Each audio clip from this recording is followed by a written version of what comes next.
We are already blessed because we have Jesus. Like, Absolutely. so we're already ahead. We've got Jesus. So why are we envious that somebody's got a Lamborghini, but they don't have Jesus? I feel sorry for you. If money is all that you have, if money is your only thing you have, I pity you. Hello, everyone, and welcome to the Christianity Integrated Podcast, a channel which helps you to integrate Christian wisdom into your everyday life. And today we're joined by Emmanuel Asuquo, a financial advisor, a speaker, and author. Thank you so much for coming on. How are you? I'm good, bro. Thanks for having me, man. It's good to be here. Great at all. And firstly, do you mind explaining why you decided to be a financial advisor? Good question. I feel like I want to give this really wonderful story, but I think the reality was I grew up in poverty and I thought I could make money. So I obviously I'm glad to what I've turned it to and what it's become, but it wasn't always the case. Like I grew up in the struggle. I just used to look at the buildings in Canary Wharf. I saw the Barclays building, HSBC building. I said I want to work in those buildings one day. Like these guys are rich. The lights are on. I don't know if anyone's seen Canary Wharf at night. All the lights are on. I used to get in trouble for leaving the light on in the kitchen. So I was like, rah, these guys must be rich. They can leave the lights on. I focused on getting there. I managed to get a job as a cashier at Barclays. Did really well there. And then Barclays said, what, when I finished doing my degree in accounting and finance, Barclays said, what job do you want? And I saw that, I met a financial advisor that worked for Barclays and he had a Saab 997, Saab 95, Saab. And I was like, that's the car from Paid in Full. I don't know if you've seen the movie Paid in Full. I was like, yeah, I need to get a job where I get that car. So that's what made me want to become a financial advisor. Just my own struggle, just trying to get out of where I was. I didn't really understand what a financial advisor was or did or how important of a job it was. I just knew that they were making good money and it was a way to get out of the hood. Yeah, thank you for the backstory. And do you mind explaining a bit more about your career journey as well? I know you said you worked at Barclays Yeah. and you've sort of been in and out of employed work and self-employed, things like that. Yeah, sure. So I worked at Barclays. That was really, really good. I learned so much there. I think Barclays is a great company to learn, sales, learn how to make money, learn how to, like, you're working at the highest. Like the clients that we had, I had a billionaire client. I never met a billionaire before. I had a billionaire client at Barclays. I had, really wealthy clients. I had normal people as well. And, the staff, the people, I think that's one thing that Barclays does really well. They hire like great people, like the people at Barclays in the branches, in the different teams. It was an amazing environment. But as we progressed, I just realized that I didn't want to keep helping rich people get richer when I really understood, like, actually, this knowledge that we've got, why are we only focusing on the wealthiest? Why am I going to work and I'm speaking to people about how do I turn 3 million into 5 million in the next 2 to 3 years? And then I go back to my council estate and these guys are asking me for £5. Like, the disparity is too much. These are the people that need the financial advice most. So that kind of sent me on a journey. I left Barclays, went to another bank, then I went self-employed as a financial advisor. And all the while I just felt like, this is not me. This environment is not me. I didn't feel like I fitted in. It didn't feel right in my spirit. So I just felt like God, where do you want me to be? And I could really see that my skills and my knowledge was really appreciated amongst everyday people, especially when I used to do talks at churches. So I used to go around to different churches, give finance talks to the ladies, to the men's group, to the young people, and I could see that these people's minds are blown. And I'm thinking, this stuff is basic, but no one's ever come to explain it to them at this level. So because of that, I was like, this is where I'm supposed to be. So then I started to go on social media, teach people about finance. And that's how I kind of built my brand online. And now I've got the email effects, and I'm still a financial advisor and I've got my own clients. But, I spend probably most of my time giving talks and at schools, universities, being an ambassador for, personal finance and financial literacy throughout the country. And yeah, it's amazing. I love what I do. And I thank God that he kind of led me on this path. Yeah, that's incredible. I'm sure those people would know about you from social media, so it's great to hear that.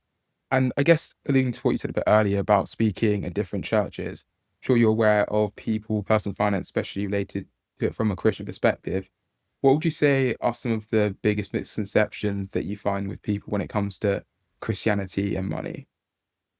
I think the biggest misconception that I think I see is that people think that the more they give, the more they get. And Yeah. it's almost like, and I get it because we are called to give and, God will bless us. But I feel like it's almost got to the point where people think they can buy blessings. So Yeah. people will now put themselves in a bad financial situation in the name of giving to church and then feel like God is going to bless them. And I feel like that's not how it works. And plus, like, God knows your heart, God knows your situation, and God calls us to, be law-abiding citizens, which means paying your bills, paying your rent, your mortgage, give to Caesar what Caesar, like do what the law of the land. That's that we're called to set an example. So I feel like that's a big one. I think a lot of what I see is a lot of people, we understand prosperity. So we'll sing songs like double, double and things are getting better and all of these types of things where we're talking about how good God is and so forth. But without really understanding, what do I need to do with this money? You know, I think we understand money to buy stuff. We understand money to donate to church and give back. But I think we don't understand that money is a tool to make more money. And I think another big misconception is that money is bad. I think that's a Mm. big one for the church, for Christians, is that they feel that money is bad, as in having money, being wealthy is not of God. Do you know what I mean? Mhm. And I think I always tell people, I think one of the reasons that you have that mindset is because when you get money, you're thinking about how you can do stuff for yourself. Whereas Yeah. if you really think about what it is, as we've been called to be Christians and how we give and help and support, we should be the ones to have money because we know that we're going to do good with it. When we get Mm. money, our community gets money. When we get money, our church gets money. Our friends, our family, strangers, we're here to help and support. So we should want to be wealthy in order to do God's commands and be able to give back and be able to support in the way that we want to. So I feel like a lot of the time when it comes to money, it's bad. Debt is bad. As I've had people like, I'll never get a mortgage because mortgage is a debt. And so they want to try and buy their house cash. And I'm like, okay, but you're giving yourself, a harder task than it needs to be. Like the debt is Mm. not bad, it's how you use it, So it's really, these are some of the situations that I see that I feel like, oh, we could be a lot better. Yeah, that definitely makes sense. I really like the misconceptions you spoke about there. And talking more about the church, do you think they can do anything in terms of helping with financial education? Yeah, definitely. I think there's definitely, I feel like with church, we talk about money a lot. So we talk about money that we're raising funds to get a new building, or we're raising funds to fix the roof, or we're raising Mm. funds for loads of it. So we talk about money and we talk about our tithes and we talk about how much we should give and that it's good to give and we should give with a joyful heart. But we don't teach people financial literacy. So what happens is actually a church where people are financially literate is a church that's going to grow and going to see more benefit and more money coming in. Because if people are better with their money, they're then going to be in a better position to give. And so the problem is that we are teaching people to give and saying, all these practices, but we're not teaching people how to make money, how to manage money, how to build a side hustle. We don't have, I go to big churches and I'm like, you don't even have a job board. Like, how are your young people gonna, like, all of these people in this room, how can we go to a church where there's 500, 1,000, 2,000 people, yet our young people can't find work experience? Yet we, yet we have vacancies at our workplace, but we're not sharing it to let people know. Like these are small things. We should see, church like a network. We are a group. We can empower one another. We see this a lot when, the Jewish community are very good at that in regards to, okay, we are a community. So how do we build together? How do we put our money together? How do we send our children to schools? How do we invest into businesses that our kids can benefit from? How do how do we how do we make our money come together and work harder for us? Whereas I feel like, especially in black church, it's very individualistic. It's like, okay, I Mm. paid my tithes, so I done my part. So okay, I'm doing what I need to do. And actually, we need to kind of come together a lot more. And that comes from the pulpit. That comes from, the church leaders leading with financial literacy, making sure that people understand the financial system that they're in, especially if though a lot of those people were born in another country where you don't get a mortgage, you buy the land and you build. You don't use credit. You don't even you do bank transfer. Even till today, like when I go to Nigeria, they're like, oh, bank transfer. You would go to supermarket, you'd normally just tap your card, and they're saying, no, no, bank transfer.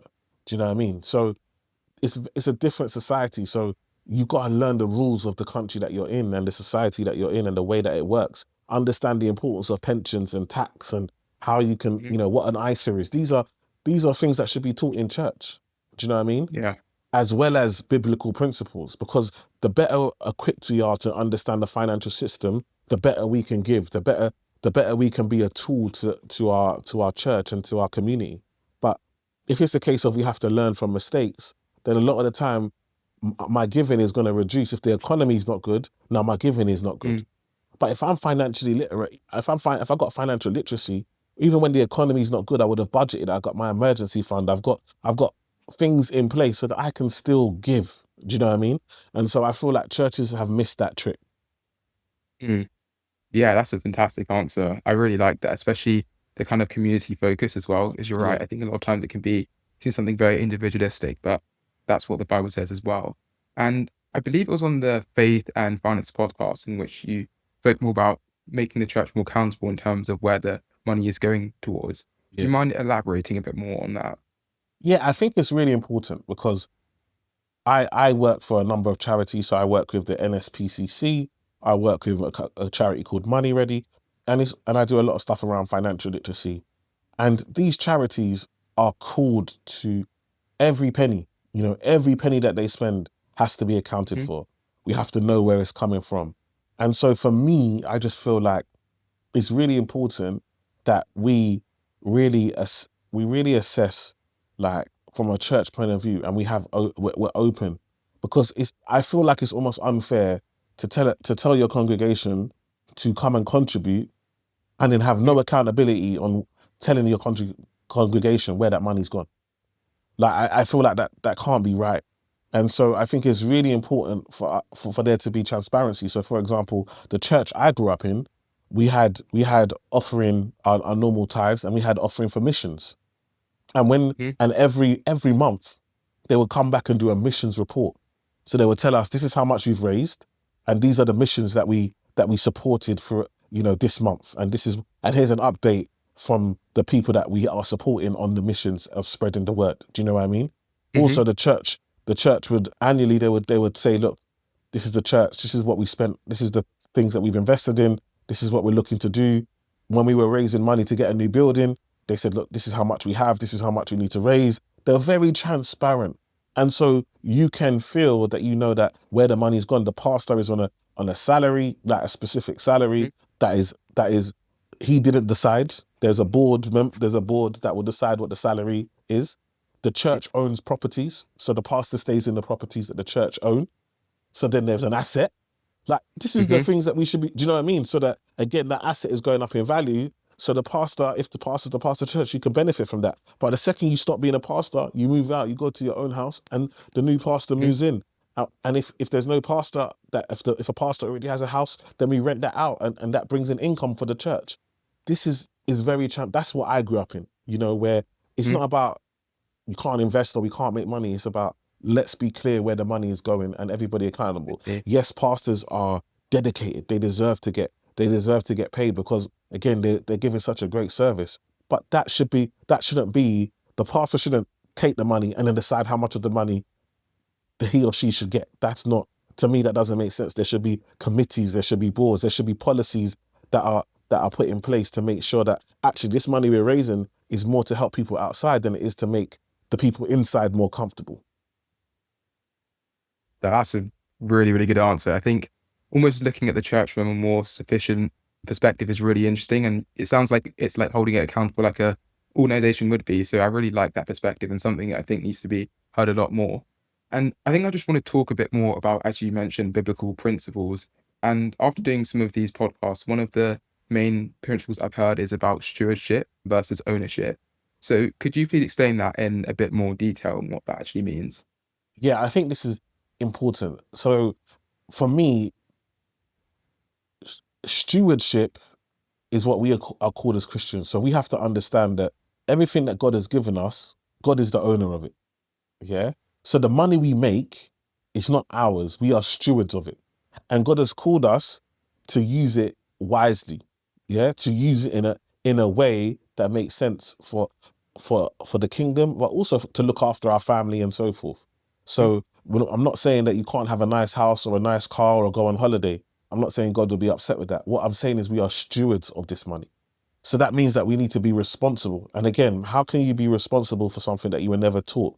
You know, I remember when I was young, one of my youth leaders always said that, you know what, that he would never punish his daughter for making a mistake that if he had never told her what was right or wrong, you know, because Yeah. as we go, we learn, right? So it's really important. That's why it's so important that we're in our word so we can understand the things that God wants for us and the things God doesn't want for us. And so for me, that is stewardship. Ownership, obviously, is when you own something. Now, ownership, that's where you feel that you have a choice. It's yours, you can do as you please. And so I think when we're talking about the difference between building wealth as a Christian and building wealth in the world, stewardship is something that as Christians we hold on to. So we may buy something and in the world may consider us as the owners of that asset. But as Mhm. Christians, we know although the asset might be in our name, God has given us this asset and to be stewards of it and to use it wisely and properly for his kingdom. And that's what stewardship is about. Just the same way with our children. Like, you know, we have our children, they're our children, but again, we are stewards. It says, you know, teach a child in a right way and they will not show them the right path and they will not depart from it. We're Mm. stewards. Our job is to show the right way. And it's the same thing with your money. You need to show your money where it should be. And that whether that's the savings account, whether that's an investment, whether that's in your mortgage, you need to tell money where to be. But if you haven't had the financial literacy to understand money and the different things that you can do with money and how money works, how can you be a good steward? Yeah, that's really helpful.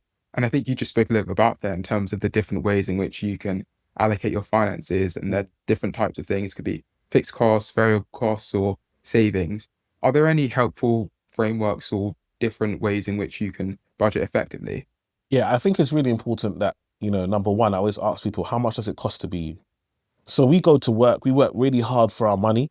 We know, like, we'll know what time we're going to be on lunch. We know we might have a boss. We know Mm. what time our boss is in. We know all the things about inside out of work, when to start, what to dis, invoice, numbers, all of these types of things we know about our job. And we do that so that we can make money. And then we Mhm. make money and I ask people, how much does it cost to live your lifestyle a month? And most people won't have a clue. They'll be like, oh, £1,000 or 1,500. When we then go and do a budget spreadsheet, ah, the shock that a lot of the time they're even spending more than their salary. And Mm. then it's like, oh, that makes sense. So that's why my debt just keeps going up bit by bit. That's why I never feel like I have any money. It's not that you don't have any money. It's that because you haven't really locked down on how much does your lifestyle cost, you don't know when to say no. You don't know what your limit is because you haven't put these limits in place. And again, I know that a budget can feel very limiting, but the reality is a budget sets you free. Because once you understand how much it costs to be you, then you know, okay, this is how much I have left to play with. Then you know, okay, I'm going to save that amount. I'm going to spend this amount. And you can spend that knowing that all your bills are paid, your saving and investment's been done. You're now free to use this money as you please. Yeah. So budgeting is really, really important and understanding how much it costs to be you. I think a good thing that's going to help with that is, again, understanding the difference between your needs and your wants. I think a lot of people struggle with that. They can't tell the difference between their needs and wants. And that's is fundamentally to need to understand that you may need a car, but your car doesn't have to be a Mercedes, a BMW, an Audi. Yeah. You may need food, but that food doesn't have to come from Waitrose or Marks and Spencer's. Yeah. So it's really understanding the difference between what we need and what we want. And one of the biggest problems I think people have is that as we start to get paid more, our lifestyle starts to increase.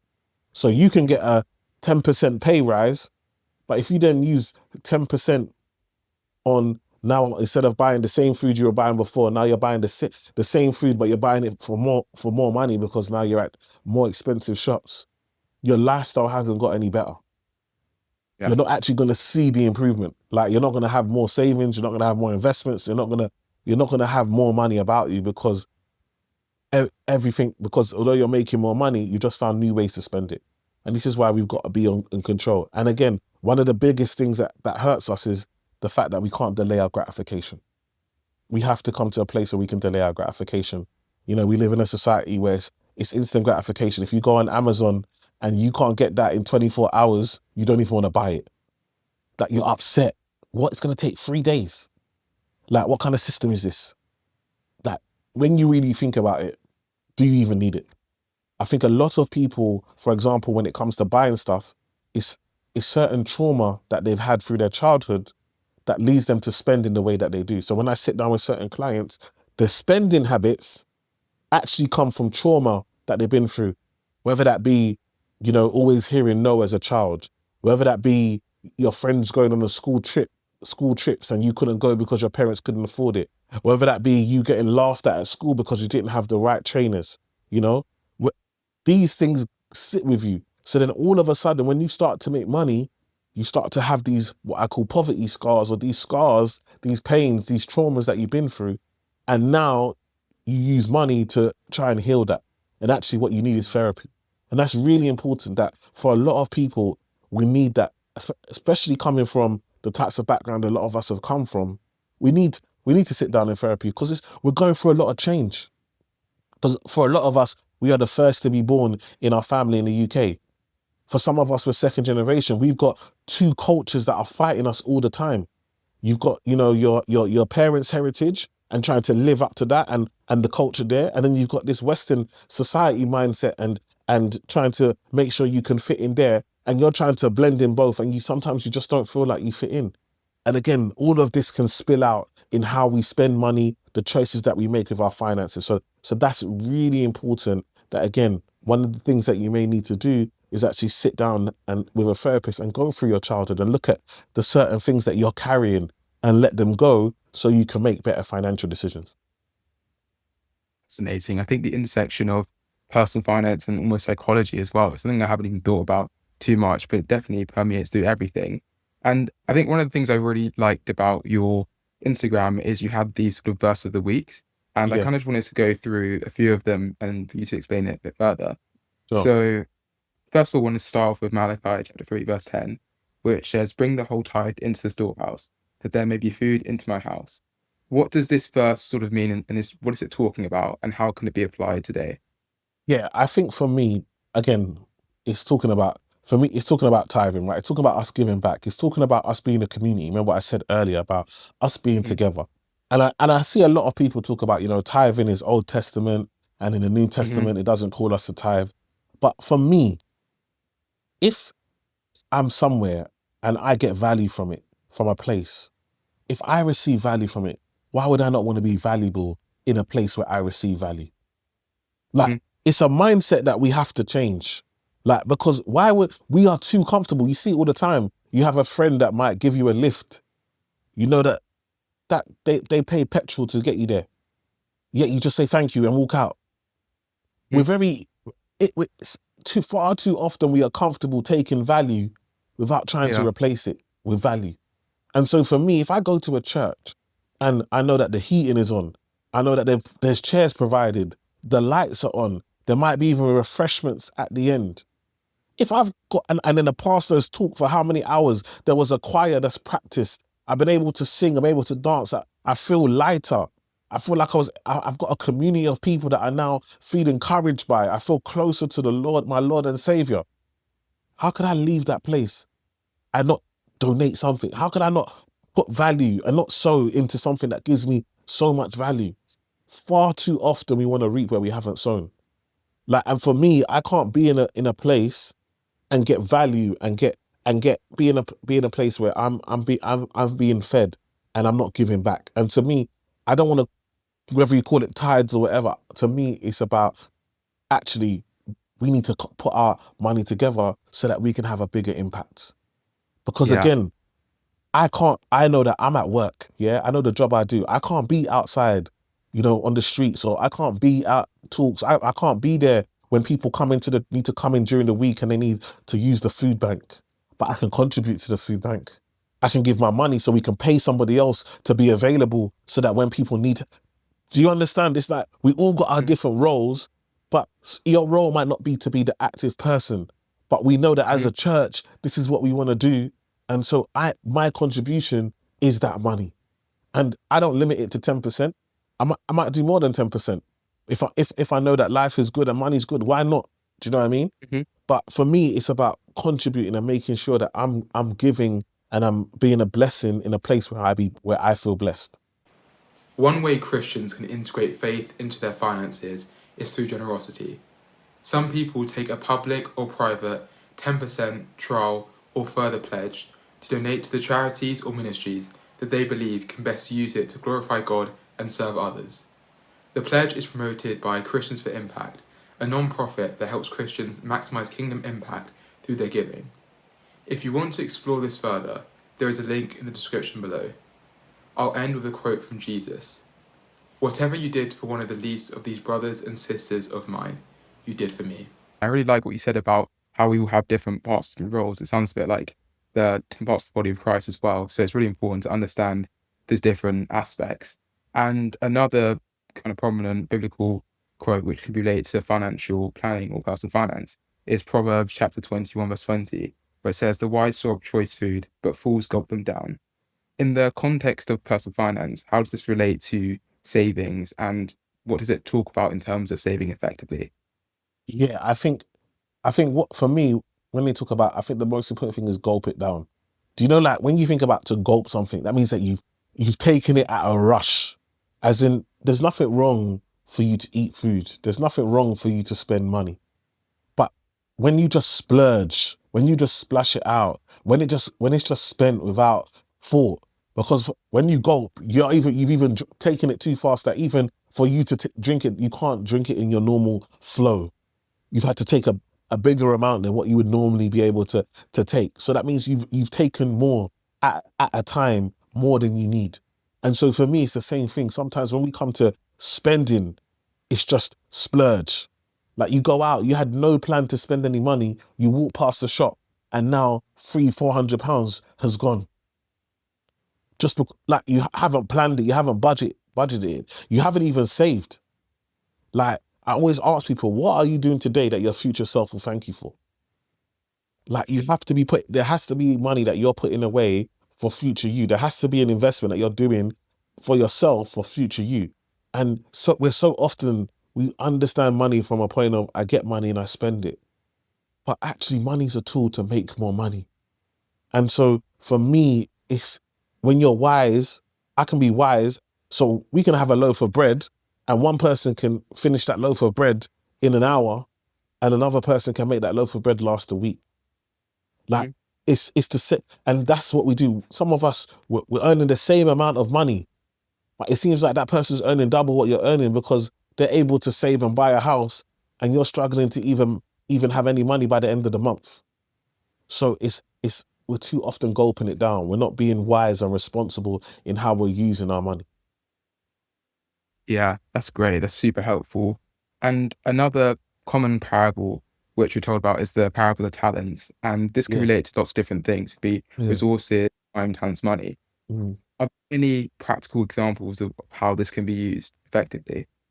I think for me, the biggest thing for me was that the talents, everybody's got some. Now, it might be some have smaller amounts, some have bigger amounts. Yeah. So we know we're not all equal. That's one of the biggest. We're all the same. We know we're not all the same. The story of talents, everybody didn't get the same amount. Yeah. That wasn't by accident. All three of them got different amounts. But the one that got the smallest, because their focus was on the fact that the others had more, and because their focus was on, oh, I don't want to get in trouble. I don't want to go and lose this money. Now they're risk adverse. I don't want to lose this money. I'm risk averse. So I'm just going to put this money here. And then when my master asks, I'm going to give it back. And no one can be angry because you gave me something and I gave it back. And master was upset. And we've got to understand that we have not just talent, but money. God has given us money. And our job is not to just make enough money to the end of the month and pay all our bills. Our job is to find ways to multiply that money.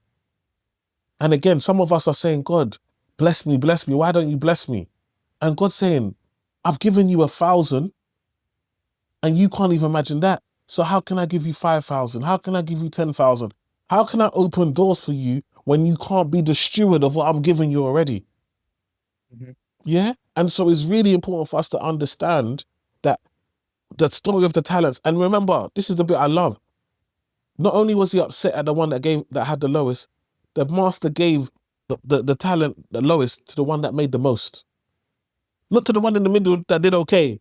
The one that, and that goes to show that, actually God likes us to have more. Because there's this mindset that, as Christians, we've got to be meek, we've got to be quiet, we've got to be holy, we can't be flashy, we can't have money, we can't. But the reality is that God wants us to be successful. God wants us to have a good life. Like God wants, and a good life is different. And that's the problem. We compare what is good to what we see on social media. Far too often, we as Christians compare what we think is good as what non-Christians have, forgetting that we are already blessed because we have Jesus. Like, Sweet. so we're already ahead. We've got Jesus. So why are we envious that somebody's got a Lamborghini, but they don't have Jesus? I feel sorry for you. If money is all that you have, if money is your only thing you have, I pity you. Because one thing I found with being around some of the wealthiest people doing my job is that lots of money with no friends, no relatives, no one that you can trust is a very sad place. Now, Mm. people will say, I'd rather cry in my Mercedes or my Ferrari or whatever. And I totally understand that. You'd rather have money than be poor. But actually, there are people that may be poor financially, but they are rich in spirit. They are rich in community. They are rich in being in having loved ones around them. When whenever God calls them and they pass away, that's when you know. And that's one of the things I always like. My dad recently passed away, and it really made me Hear that. change my idea of what wealth is, like what true wealth is. Because I always told myself I want to die like when I die, I want to be like a multi-millionaire. My kids are gonna be good, and that was the goal. Do you know what I mean? And when my dad passed away, and I saw so many people that I have not seen for so long come from far and wide, and they said this guy who was such a good man that I have to go to his house. I have to go and pay my respects and go to his house. I mean, the door would not stop knocking, knocking, knocking, knocking. His funeral was midweek. The place was packed, and I said, I'd rather die a good man. I'd rather die. I'd rather not. And again, he done well. He was an accountant. He had money, but the good thing is he was rich in spirit. He was loved. He's appreciated. Every time I see somebody, people still talk about him like, oh, your dad was such a good man.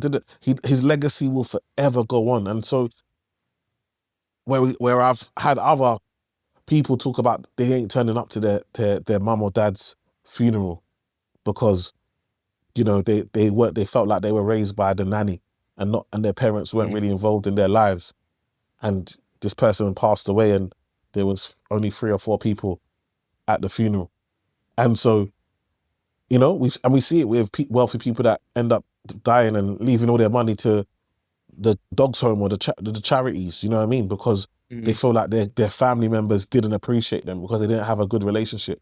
So what we can't do is allow money to become our God and money to become so much of our focus that we forget that actually, our loved ones and the reason that we're making this money. And that's really important to focus on. Firstly, I just want to say I'm sorry to hear that your father passed away, and I really appreciate you sharing that and also the kind of man that he was. And I guess it links quite nicely to the next point I wanted to say, which is Proverbs chapter 33, verse 22, which talks about a good person leaves an inheritance for their children's children. So Yeah. I guess it can be both financially and in other ways as well. But how do you think you can apply this scripture to everyday life? Yeah, I think it's so important that, yeah, we are looking at inheritance. And again, for people that think, oh, I can't buy a house or I haven't got an investment, you can get life insurance. You can Mm, get life insurance and know whenever you die, you can get something called whole of life insurance, which covers whenever you die. It covers up until you die, whenever you die, and you know that when you die, it will leave a lump sum of money to your family. So that's number one. Everybody, and some of these policies can cost, anywhere from 20, 30, 40, 50 pounds a month.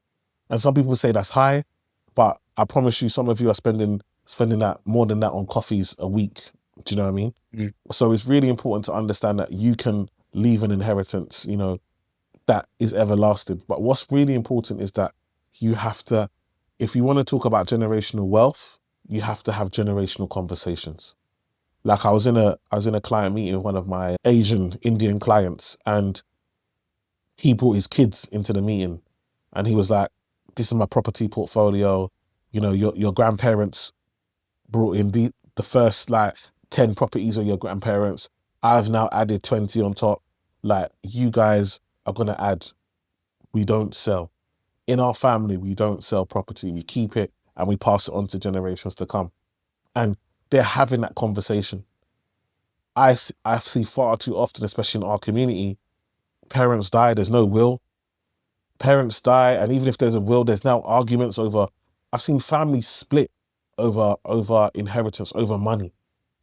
And so it's so important to be having these conversations.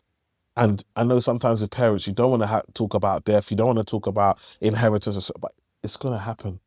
So we need to open up and have these conversations to make sure that our money doesn't die with us, because that's what's happening right now. You've worked so hard, you've made so many sacrifices, left this mm. money, but because your children haven't been educated, and a lot of the time they've just been spoiled, they're going to get this money and they're going to spend it all on themselves, and then their children are going to have to start from zero all over again. Yeah. So it's really important to make sure that you have these conversations. It's important to make sure that you set up things like trust and wills to put in place to protect the assets and protect the money that you're building, so that when you die, maybe your children can get the income, but they can't get the asset. So that way that asset can pass on to your children's children and so forth. Great. I really like that. And also talking about life insurance as well. It's something I haven't thought about, and it's really useful, really helpful. And again, another prominent scripture is Proverbs chapter 22, verse 7, which says that the borrower is a slave to the lender. Are there any common examples where you've seen this? Yeah, I see it all the time. I think the big example I saw it was when with buy now, pay later. So Okay. I saw buy now, pay later, where people were basically, especially when it first came out and it was unregulated, people were just getting loan after loan after loan. And so by the time you get paid, 50%, you've already spent 50% of your monthly salary has already gone. And so now you're trying to survive on the other 50%. And so that was Mhm. then creating you to get into more debt. And so then you'd have to go and get another loan to pay your other loan. And it's just a never ending cycle. I've also seen this with shared ownership, where people have just been so desperate to get on a property ladder that they've bought these houses at 25%, but these houses were overpriced and the value hasn't gone up. And now I've got a client who sadly his older brother passed away, bought shared ownership, and now they're trying to sell it. They've been trying to sell the house for over 5 years and they can't sell it. Yeah. And sometimes we do this stuff misguided. We didn't get the advice. And so because of that, we wanted to be able to tell people I'm an owner. And Mhm. ownership is great, but there's level to ownership, and there's we shouldn't just want to be an owner at any cost. We have to understand the risk that we're taking. Again, I've seen a lot of people, go into investments that they should never have gone into, like crypto, Yeah. and lose it all, and now put themselves in a much worse. I've even seen people take out loans to buy crypto coins because they were so believed that it was going to double, triple, and it completely flopped. And now they're still paying that debt. So it's not that we want to invest, but we don't pay for the advice. That's one of the biggest problems. So I'll give you an example. If your car broke down you would take it to a mechanic. If you had an issue with your sink, you'd call a plumber. If you had an issue with your lights, you'd call an electrician. But when it comes to your money, you'll speak to your mate Pete that owes you £10 and ask for financial advice from him. Pete ain't Yeah. gonna be able to save you. Do you know what I mean? And so it's Mhm. really important that actually, when it comes to financial decisions, you're getting advice from people that are qualified, people that are regulated, people that are able to give you that advice. Because sometimes we don't want to pay for financial advice, but we end up paying for not having financial advice by losing. Yeah. So like sometimes you're like, oh, your fees are £1,000, but now you went to invest 10,000 and lost all 10. So which Mhm. one cost you more? Do you know what I mean? Because you could have Yeah. paid the £1,000 and the advisor would have told you, I wouldn't invest in that. So it's really important to understand that sometimes if you can't afford the advice, then you can't afford the investment. See. Yeah. That's a good saying, actually. And I guess let's say someone's got into a situation where they're in excessive debt. Are there any practical tips for trying to get out of this? Yeah, I think if you're in excessive debt, I think the biggest thing to understand is that, especially in this country, one of the best things that they do is offer free debt advice.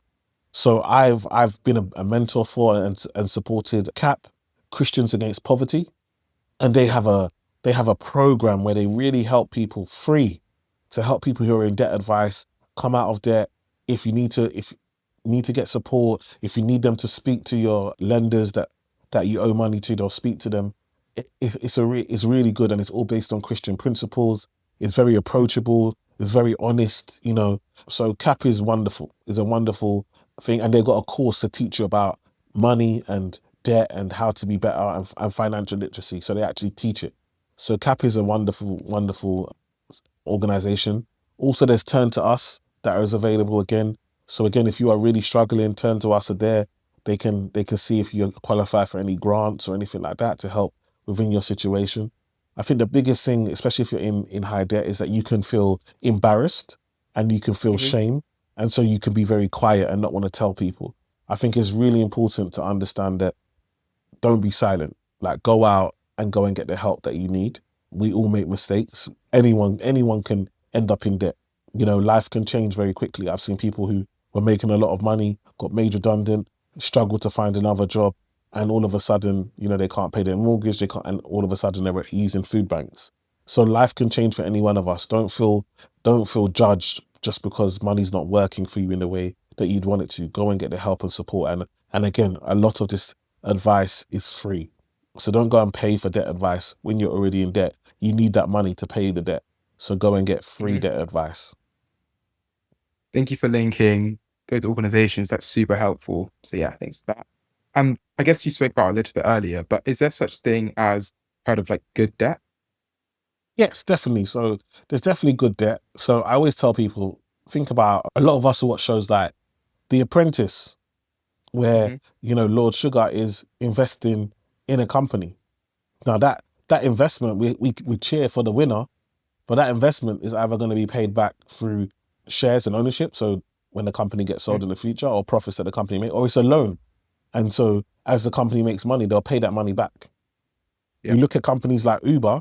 Uber, we celebrate, you know, as a wonderful company making multi-millions, but they only just started making profit a couple of years ago. So they've been Mm. in debt for the most part of their business. They spent the first, you know, 8, 9, 10 years in debt. But nobody says it as a bad business model because we understand that actually when you're bringing something new to the market, you're going to have to do it at a loss or do it lower price because you had to compete with taxis and normal cab services. So you had to be cheaper than them and you still had to pay drivers and so forth and get people comfortable using your service. So to do that, now you go and get debt. You go and get investors that invest in you to enable you to run at a loss, and then you run at a loss and eventually people adapt to it and eventually you become a profitable company over time. So if we can do it in business and debt can be used, success leaves clues. So we can use debt to leverage. So you might have a business idea and you're thinking who can invest in it, but if you're buying stock, you might get interest-free credit card, and your interest-free credit card is your first investor.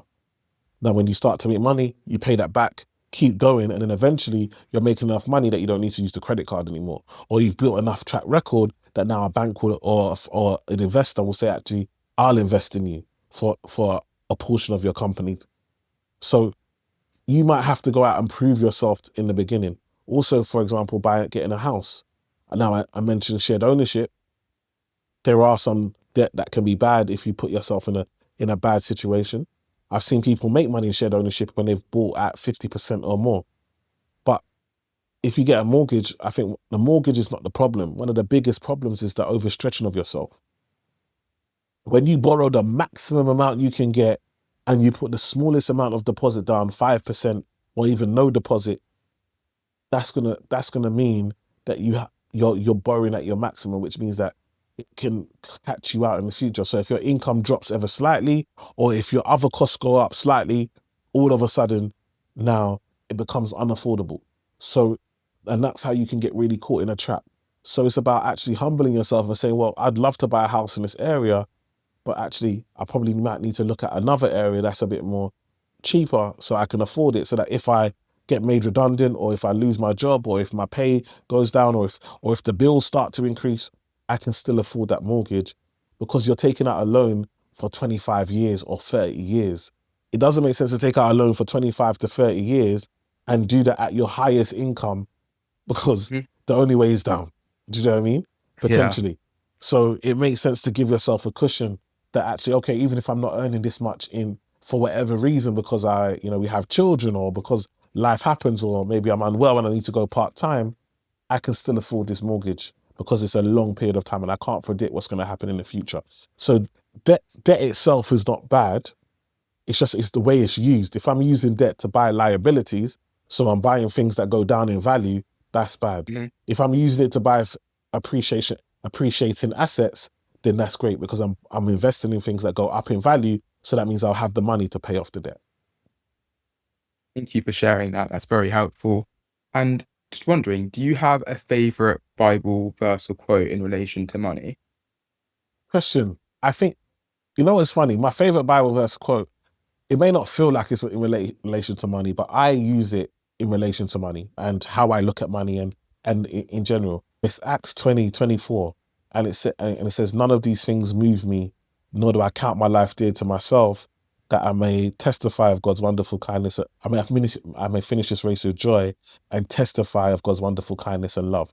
And for me, the biggest thing for me is none of these things move me. To Mhm. me, I'm not shaken if my money's down, if my money's high, if I'm popular, if I'm unpopular.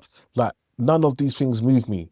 My job is to finish this race with joy and testify of God's wonderful kindness and love. That's my job.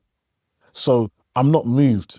So I'm ready to, I know that, and this is why I had to leave corporate.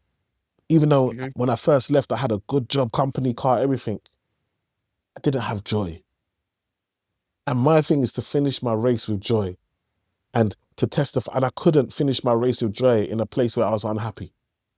And so for me, it was really important to understand, how do I bring joy back into what I do? I wake up every day, I love what I do. And Mhm. I wake up every day and I help people. And the more people I help, the more money I make. I don't wake up in the morning thinking about how much money can I make. I wake up in the morning Mhm. thinking, who can I help? And as long as I focus on helping people and changing people's lives and adding value to people, money will come. And so for me, and I do that whilst talking about God. I do that whilst letting people know I'm a Christian. And to me, that means that my work that I do to make money and feed my family is also my ministry. And Mhm. what can be more joyous than that, in serving God whilst doing your purpose?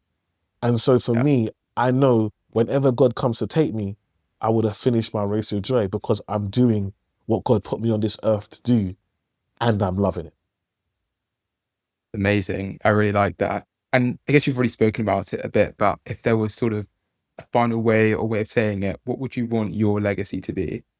Yeah, I want my legacy to be, is about impact.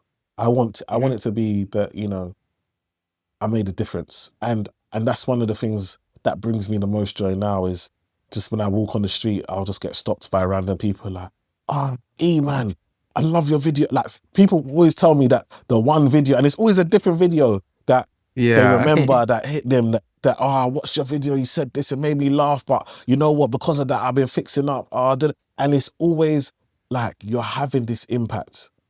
Imagine like just having a voice and having an impact on your community, on on your country, on the nation. You're having an actual impact and making people that you've never met make better financial decisions.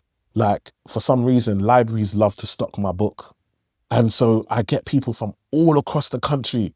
Like, so I had someone message me from Dorset, like, I've just finished reading your book. I'm like, where did you see my book? It was in my local library and I read it and it was just amazing. And it's just like, this is the impact. Like, this is Yeah. the impact. There are people that I will never, ever speak to, never, ever meet. But my words and me taking what I've learned from the bank and putting it out there is making a difference on their lives. I have a community, and I had a client, and she was like, she came on a call and we were talking about content and the importance of, doing content, and one of the people in the course shared that, they do video game and they get paid to play computer games. And I was like, yeah, this could be a side hustle. You should get your kids on earlier.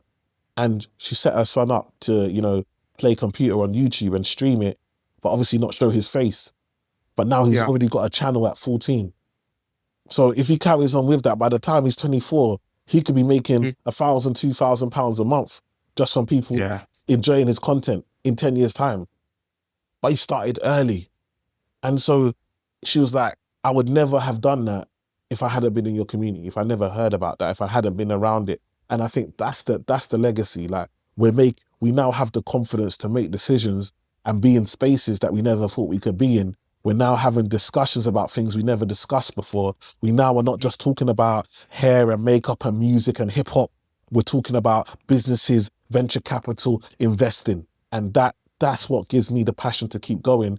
And also, when you start something, you create others of you. So one of the best things along the journey is when I started, there's probably only one or two of us doing this financial influencer thing. And now other people have been inspired and they've said, I want to go and do that. And now they know it's possible.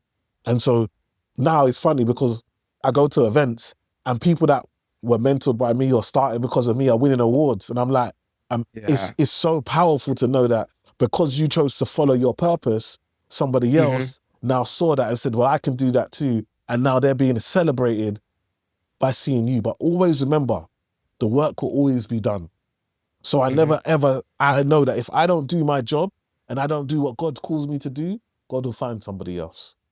But I'm just blessed that God is using me, and I continue to tap in and make sure that I stay closer and draw as close as I can to God to make sure I fulfill his purpose and his will.